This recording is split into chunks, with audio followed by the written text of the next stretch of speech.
Hey! In front of me is HUAWEI MatePad Pro 12.6 and today I would like to show you how you can use voice recorder on this tablet. You need to begin by locating and opening Recorder app. Then you can start your recording by tapping on this red button and selecting Allow in all of the pop-ups. As you can see, after that, recording is on. If you want to, you can pause it or unpause it by clicking on this right button.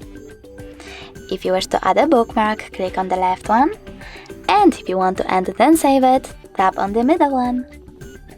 Now you can rename your recording by clicking on it over here, holding it, and selecting Rename option at the bottom.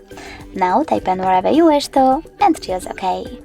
In order to play it, just click on this button after tapping on it.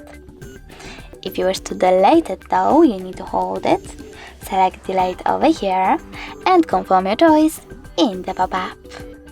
Thanks so much for watching. If you enjoyed this video, leave a like, comment, and subscribe.